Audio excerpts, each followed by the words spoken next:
Greetings.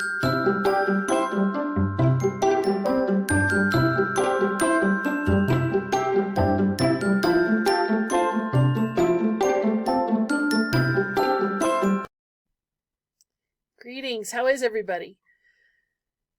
So glad to be together today to talk about mistakes that servant leaders make at some point. Even when we don't want to make mistakes, we still make mistakes. And as I said that sentence, you might have actually had a memory flash through your mind. As we take just a few minutes to review mistakes that we make as leaders, let's step back away from the blame game. In too many situations, the first response is to find someone to blame for what happened. Without careful assessment, important facts will be overlooked. I want to encourage you to take some very specific steps as soon as you recognize that you've made a mistake. Leaders will set the tone with a careful look at the before and after situation with objective eyes. First, separate the events from the people involved, and there's always multiple people involved. Interview people who are closest to the situation and deal with the emotions and allow people to be honest. It's really important that we take some notes. We figure out what's happened. In my own experience, I noticed that the team waited to see what my reaction to my mistake was going to be before they made decisions about it. Team members notice every move that we make as leaders. They do, whether we want them to or not. I actually had one team member who spent more time worrying about me than even doing her job. I was really almost justified, I don't know, when she was promoted to team leader, project leader, because I thought, I hope that somebody's scrutinizing you the way you did me. We need to stay focused on the work and not be critical of each other, and especially not be critical of other leaders. For some individuals, they're actually waiting for us to make mistakes, and you may have just started nodding your head. We cannot control our critics. There's no way. You cannot control your critics because they're going to be in places that you don't even know they're there. They're going to be in places that surprise us, and they're going to come out of the woodwork. I've honestly never met a leader who was loved by absolutely everyone and never criticized. And that critical nature can come from inside, from outside, from customers, from suppliers, from the guy who comes to fix the computers. You never know. Expect some people to celebrate your mistake and pounce on your response, and even criticize your attempts to correct the problem.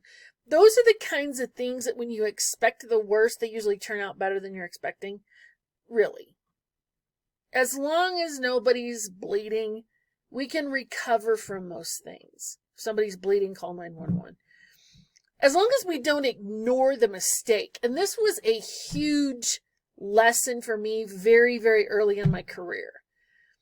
Most responses are well within reason as long as we don't ignore the mistake. I remember we had a problem where one of the very experienced technical people caused a massive issue. And I went to my supervisor and I said, I have a question. He said, okay. I said, would anybody be fired for a mistake? He said, only if they try to cover it up. Now think about that as you're looking at your own team. Is there a reason you would fire somebody? Is there a reason that you would remove someone from a particular position and put them somewhere else? Make those decisions ahead of time and also realize what's important when those mistakes are made. Now, in this particular session, we're talking about servant leaders making mistakes. But how do we handle mistakes when the team makes them? As long as somebody admits the mistake, takes responsibility, is willing to help, all of that stuff is fine. And it's fine for us as leaders too. We have to admit the mistake. Now, here's the thing. The scope of the fallout from my mistake is also an important factor because it tells you what to do. Now, financial costs of mistakes are usually pretty easy to assess, especially in smaller businesses. In the big businesses, we have a tendency to absorb more than we can in a small business, but you've got to immediately figure out what the impact is. Mistakes that involve computer systems are pretty obvious, pretty quick. That's usually when the phone starts ringing and the customer's saying, hey, what happened? Now, human impacts really do take longer to assess because not everybody can admit how they feel about something or even how they feel about you. Maybe their opinion of you changed. Okay, that's fair, I guess. I've only had a couple of times where my opinion of a leader actually changed. And usually it was because of how they treated other people. It wasn't because of what they were doing or not doing. It's usually how they treated other people. And in some instances, I saw leaders who assessed their own mistakes differently than they assessed our mistakes. That doesn't fly. When that happens, that does not fly.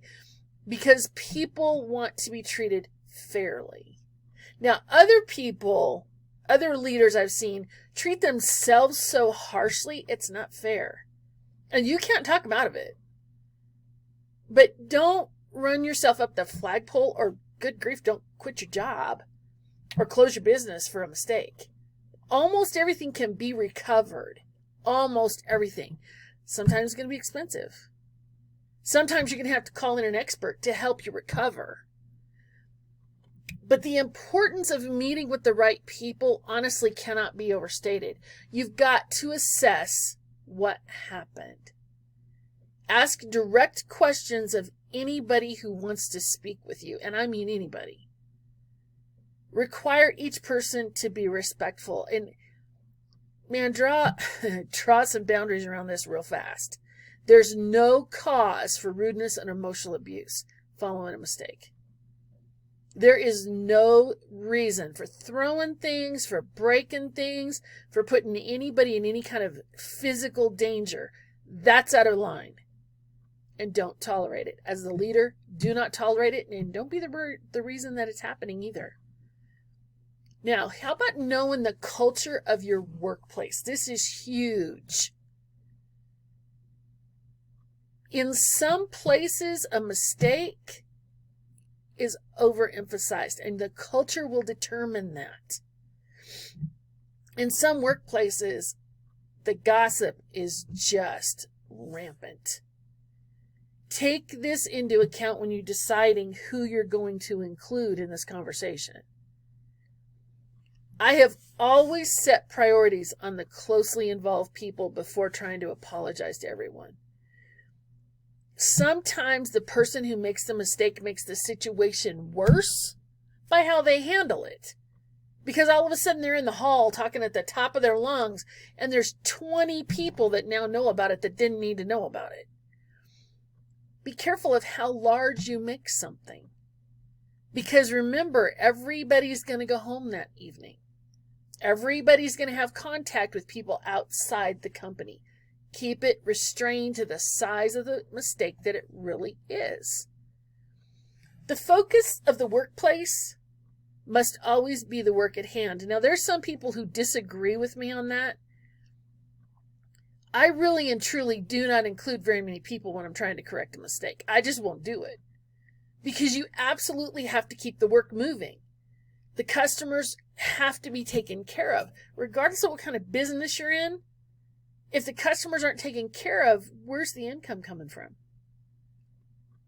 Before I meet with anybody, I determine who is directly impacted. Now, this one is really what we always used to call need to know. If somebody doesn't need to know something, don't talk to them about it. That's okay. You do not have to include everybody in everything. And the reason you don't is honestly because of the gossip. Sometimes the gossips just want attention and honestly refuse to comply. One of the men that I respect the most as a leader, he's very, very famous, says, if you gossip, I'll fire you on the spot. Why? because it's undermining to the team. So every time we're talking about mistakes, we're talking about places we shouldn't have gone, there's things we've cost the company, we've cost ourselves, we've damaged our reputations, all of those kinds of things. Always go back to the same 3 questions I say all the time. Ask more questions. In the situation, what is going on? Who's involved? How bad is the damage? Is there any damage? If you make a mistake and there's no damage, apologize to the people in your immediate circle and move on. Don't beat yourself up. Leaders are notorious for self-torture, and it's not worth it.